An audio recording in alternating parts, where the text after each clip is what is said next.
Hello everybody, welcome to this discussion session related to The Modular Way, a book that has been recently published by Daniel Strandhammer and Bjorn Eriksson here in the call. And today we want to discuss with them our experiences with the book and also our questions that we want to ask them for the future. So let's start with an introduction of the participants. The first one, Theodor, can you introduce yourself? Yes, hello everyone. Hi. So I'm a director of product management at a lift company, a Swedish one called Sychowicz Lift Group. We make space-saving vertical platform lifts. We have embarked on a modular journey, and that's how I got acquainted with the book. It's a very, very nifty little book that I find quite digestible and also very good to read as part of a modular journey. What it gave me the first time I skimmed through it was a language to speak internally and how to kind of establish a good foundation for the project. So, yeah. Okay, thank you. Then I go to Henk. Yes. Well, currently I'm, since my retirement 10 years ago, I'm an independent consultant, and I'm working also on projects in product configuration, where I find that modularity is an essential feature. Before that, I did for PLM at the Eindhoven University of Technology for 20 years. And before that, I was in database systems also at the university, and I did a PhD in modular design of database systems. So that together makes my interest for this discussion. Okay. And you have read the book, I understood? I read the book, of course. I like it very much because from my point of view, modularity is always very, very much an engineering issue. But the organization issue is just as important. So I think it's very good that to find a book that completely focuses on the organizational issue. And especially since I believe that modular design is not just an engineering discipline, it's a complete company philosophy, and that's what you support too. So to organize that is not an easy thing to do. Okay, clear. Jan, can you introduce yourself and your opinion? Yes, certainly. I'd be happy to. I've been working for the last 18 and a half years for the largest defense company in Denmark called Therma. I'm in between jobs right now, but for the last 4 years, I held a role as business transformation. Apart from strategy, it was really related to PLM on one side and modularization on the other side. So to be perfectly honest with you, this book is spot on. I just wish I had it 10 years ago. That was really the big thing about it. I think it's a great mix of theory, just like Theodor said, and practical examples of how other people do it. Because I think it's very individual, depending on the type of company you come from, whether you are a product company or an engineering to order company. So again, guys, thank you for writing it. I just wish we had it 10 years ago. Thanks, Jan. Francois, your feedback, your introduction and your feedback. I'm Francois Sychowicz. I'm part of Dassault Systems, where I work for the industrial equipment industry team. I am in charge of a solution related to digital continuity. So the continuity between bill of materials, engineering, manufacturing, and service, all with configuration and change management. And with configuration, the related topic in the industrial equipment industry is modularity. So a topic we have often addressed requested by customers. So when I saw this book, I was really happy. On LinkedIn, I ordered it really fast. I liked it. I think it's a good introduction to modularity. It's easy to read, quite well structured. And I like can we say, dynamic of it. You have an idea, a concept, then an example, then you have a summary. And to prepare this meeting, I just went through all the different summaries. Remind me a lot of things. But I suggest to read it several times, because the first time it will look really easy, then you will have more details. And then I think it's really good. Maybe makes modularity really interesting. You want to start a project, but at the same time, you see it's a company project. It's not a one-guy project in an office. So I liked it, and I would recommend it.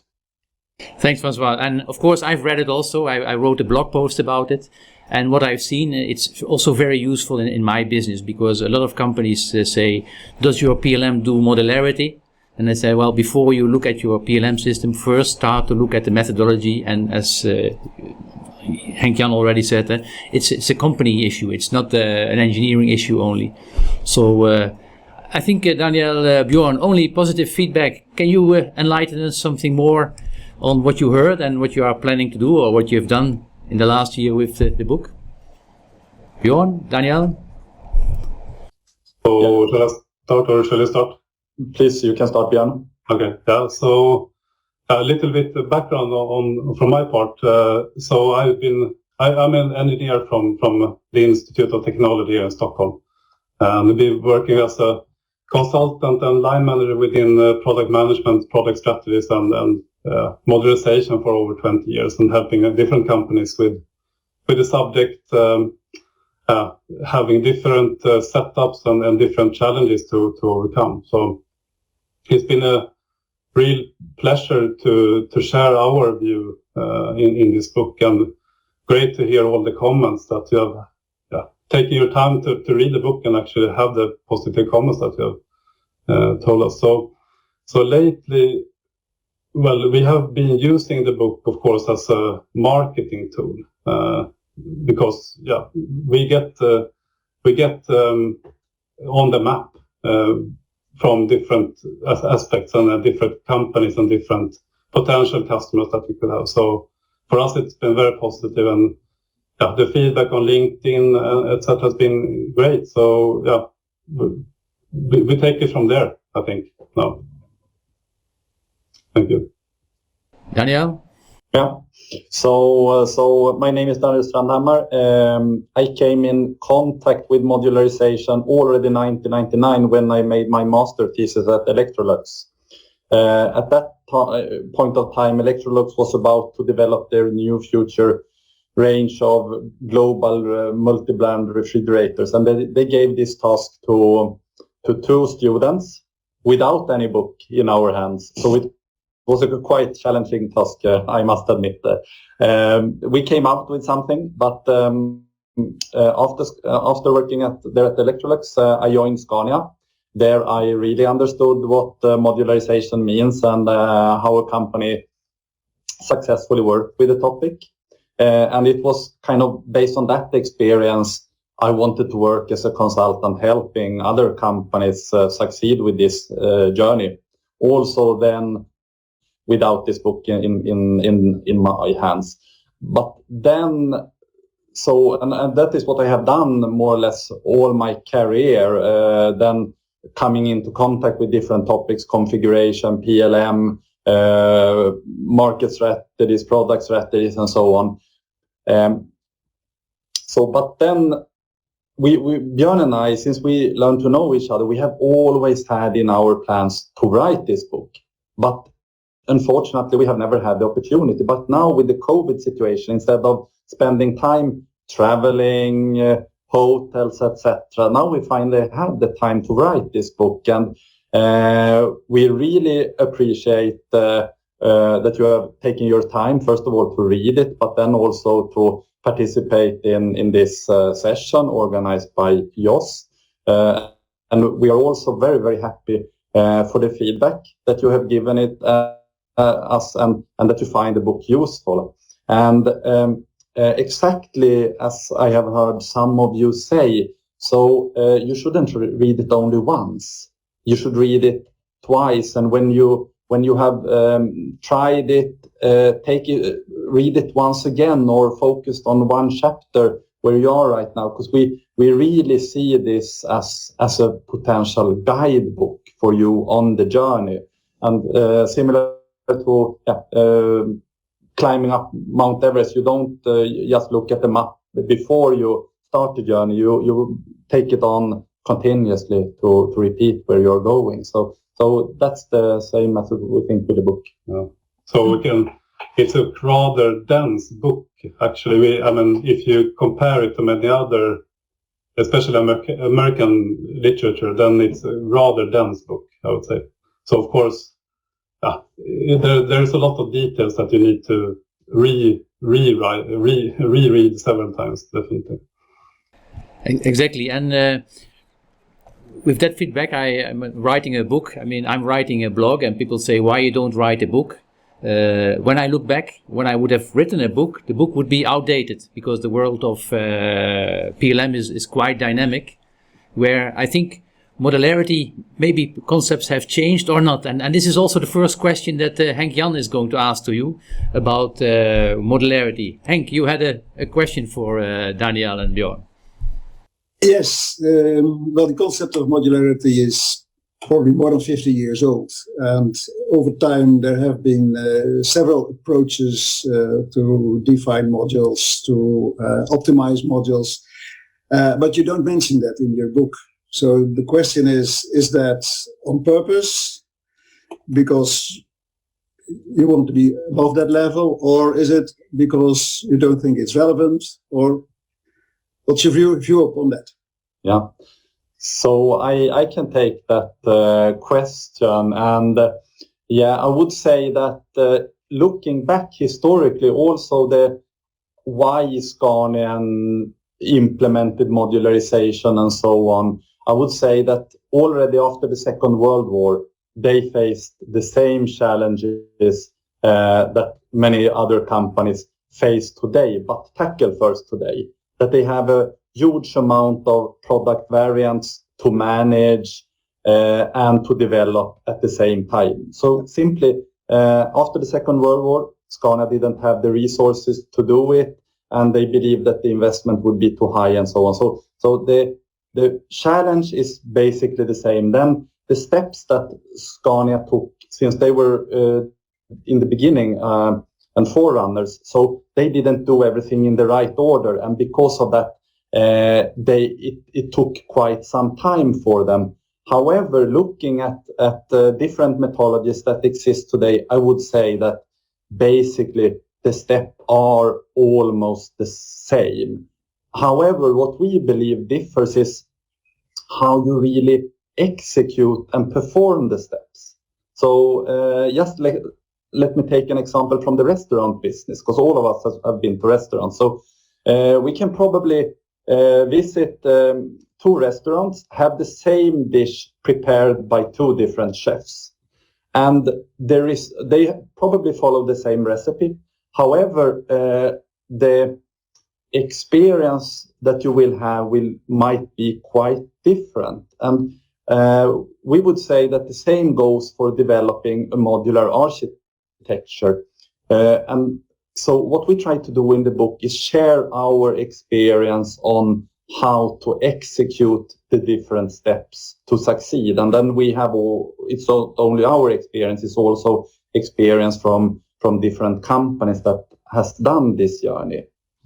And I can also take an example of the first step, which in all approaches that we have seen is to create some kind of understanding of the customer needs or customer requirements. So that could be done either by listing in importance order which customer needs that are most important for our customers from 1 to 10.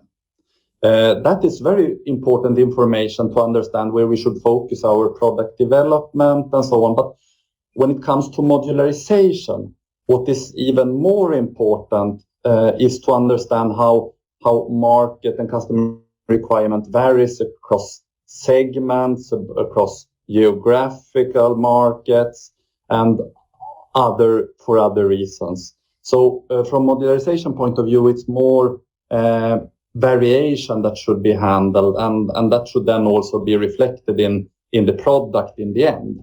So that is one example. So we believe to answer the question once again, so that the steps are approximately the same, but the execution is the important. I don't know if that is a good answer to you, Jan Henk.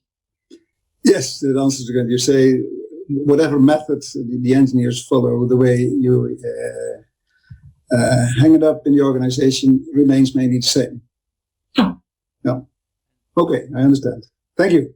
And maybe in that context, we talked about the different methods. Maybe Francois, your question might be interesting to ask in that context. Yes, you mentioned requirements, customer requirements, and you focus a lot in the book on the requirements. And do you see different ways of approaching the modularity depending on the industry, or is it the same? Yeah, so let me take that question. It's a very good one. As Daniel said, in general, we believe that the steps are the same regardless of industry, but you need to have different focus when you do it. So in the book, we describe 3 different types of industries, basically being high level, high volume, low volume, and project business. And all of them have different preconditions. But we prefer to adapt our approach, or the approach in general, from these angles, not so much about exactly which industry you're in, but rather what is your business about? How close or how much can you predefine your offering on beforehand, so to say. And that also means what will you focus on in the transformation, and what will your KPIs be, and so on. So in high volume business, you can usually predefine more or less all of your products and variants based on the well-defined market input and your product strategy. This means that the product in the end can be configured without engineering activities in the sales order process. But if you go to low volume and project business, the customer order unique specifications have a much higher impact on the product and the solution delivery in the end. So, and this usually means that you can have some, at least, predefined concepts and modules, but there is often a need for engineering activities in the sales order process. And so in low volume and project business, you need to decide on where to be open for engineering and where not. So you cannot foresee that you can predefine everything in those kind of settings, I would say. Okay. So you have to deal with them differently, but the steps are more or less the same. Okay, so it's not related to the industry, but more the type of business. Yeah, more the type of business as we see it. And interesting enough, when I speak with customers, no matter what industry, they all talk about modularization, but also they are facing a big legacy. Where to start and when to start, and maybe that's the question, Theodor, that is relevant for you. Yeah, exactly. When some advice here, Bjorn or Daniel, then when implementing modularization or embarking on a journey like that, which departments or functions within a company do you think is affected the most or has to change the most?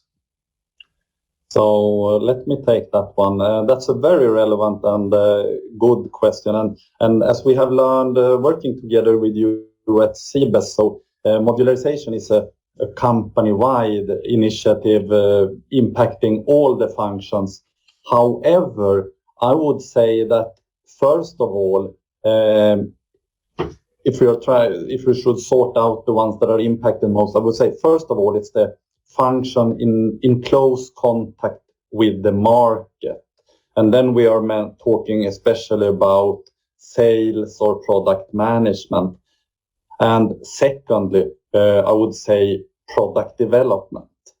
And let me explain why by comparing traditional product development with modular product development.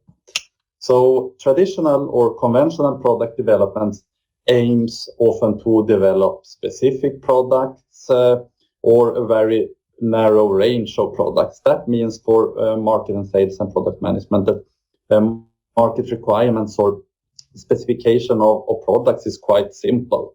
It's more to specify one product variant. And then for product development to execute or develop that product.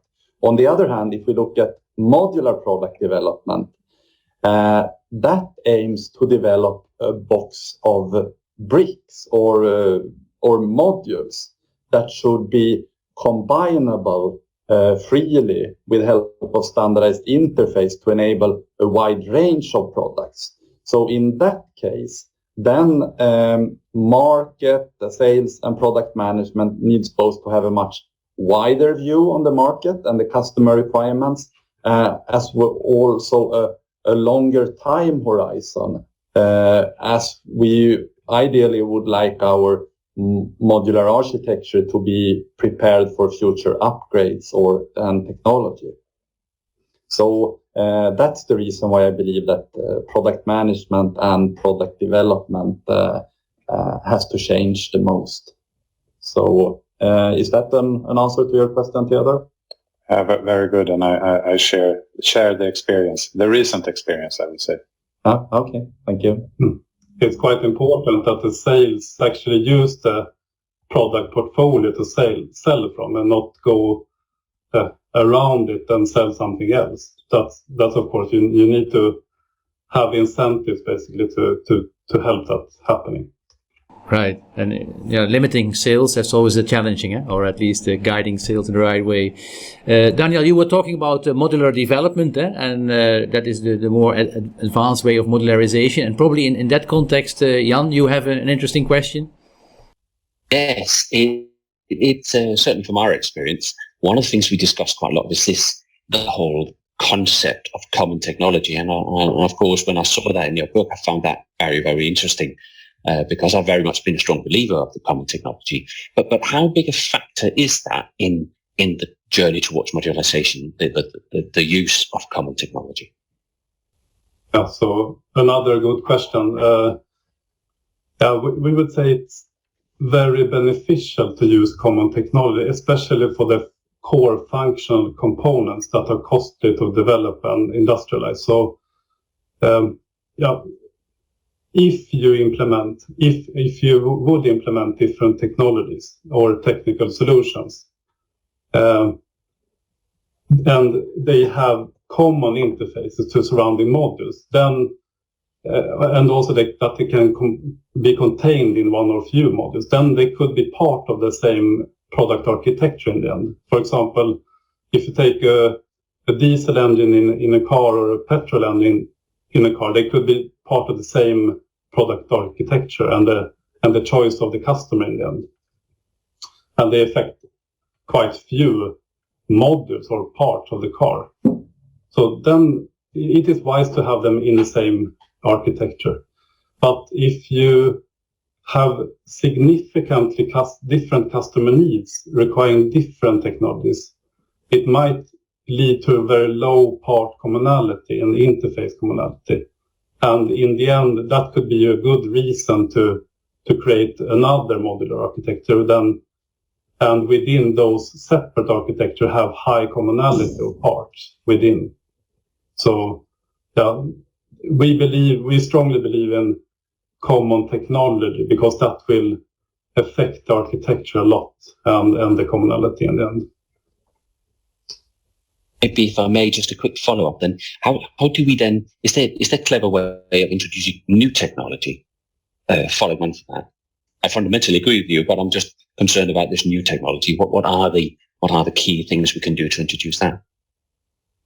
Yeah, so usually what we take up a little bit in the book as well is that if you plan to change the technology or the core technology quite a lot, then you need to investigate what that actually means to the product architecture. Because it might not be just a drop-in or a drop-in replacement. You need to really see, okay, what kind of components and interfaces are actually affected. And then you can evaluate if it's wise to have it in the same because it doesn't affect so much, or you need to do another architecture because you have so different interfaces and space requirements, etc., in the end. So it doesn't make sense. So make the evaluation, see what fits, what doesn't, and you can also be proud to reuse from other architecture without calling it the same architecture in the end. So it still can contribute to synergies. All right, thank you. So it doesn't sound like an easy job to introduce new technology. It becomes more complex. And maybe in that context, Francois, you have an interesting question? Yes, the process to describe to discover the modules is called modularization. And how do you position modularization versus system engineering that we often find in the industry? Yeah, I can take that question, Francois. It's very relevant, and we have faced it previously, not as a question, but in some companies that we have worked with. They believe that there is a conflict between systems engineering and modularization, and also similar to that we see companies believing that there is a conflict between lean and modularization. However, I wouldn't say that we are experts within systems engineering, definitely not, but how we see it, and based on our understanding, we believe that systems engineering is an excellent approach. If you should develop products that are quite complex, with systems interacting with each other, and as an example, aircraft or space rockets. So there is maybe not a coincidence that systems engineering is so frequently used by NASA and other organizations in that business. So that is kind of a high level description of systems engineering. Then modularization, it's an extremely good approach if you have complex product portfolios with a wide variety of products to be structured and managed. So based on that explanation, so we believe that modularization and system engineering, they complement each other very well, and it's key for each company to understand what problem they would like to solve. Is it the complex product they have, or the complex product portfolio that they are going to manage with the approach? Okay, so modularity for complex product portfolio and system engineering for complex products. Oh. Yeah, a short answer. And sometimes you can start with systems engineering and go over to modularization when you are more certain of what you actually are going to deliver. So it is combined as well. I would say systems engineering is about, in the first place, breaking down your system into subsystems. And from that point of view, a subsystem is very much like a module. Apart from the fact that systems engineering is mainly in project environments where you design one product once, and module design is now mainly in the context of product configuration and large variety. So that's completely different goals you have then. Although I must say, Henk-Jan, thanks to software, life on system engineering is changing also a lot. It's very difficult to work in the traditional system engineering way of working. So systems have interaction with other systems. They are not disconnected anymore. And the system of system message is now, I think, what everyone tries to solve in the future. But you have an interesting question, I think, related to also how do I manage all those complexity? Yes.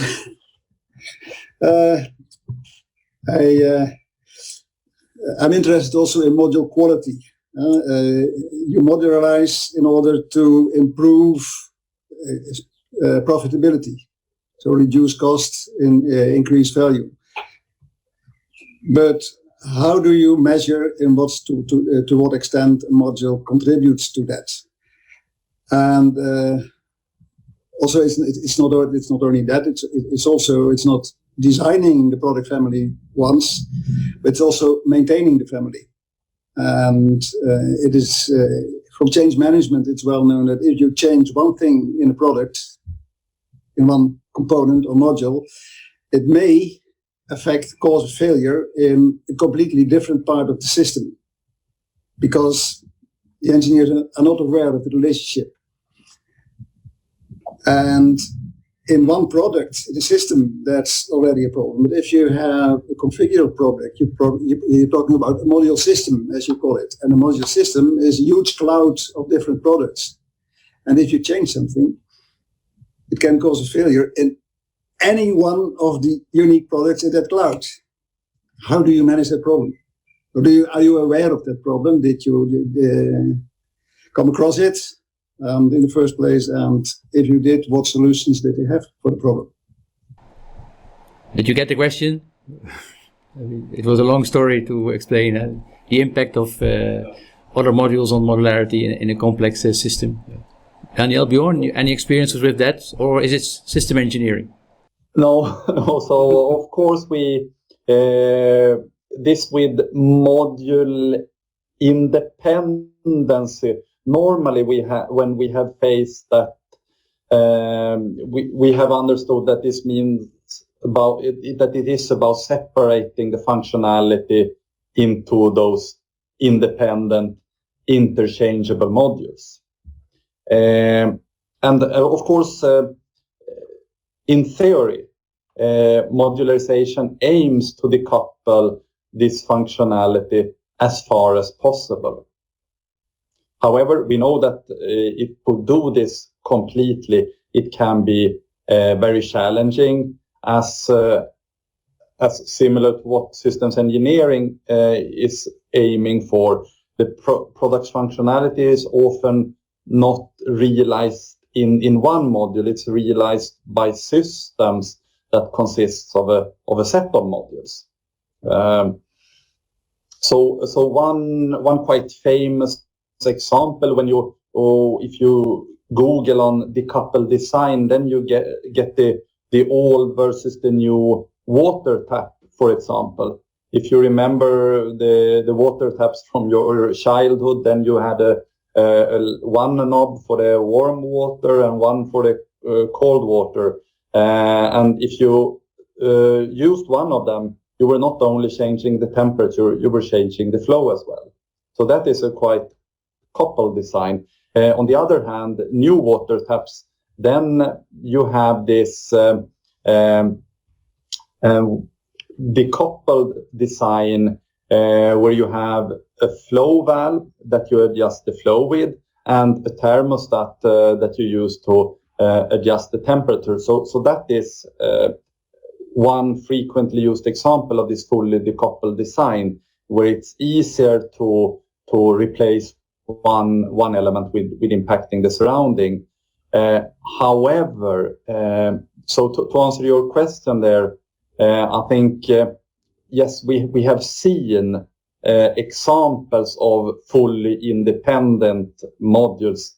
However, you shouldn't expect that you always will have that situation.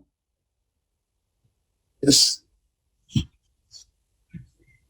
Yeah, no, not that frequently. Every module has a function in the system, so there are relationships. If there are no relationships, you can just leave it out or sell it as a separate unit.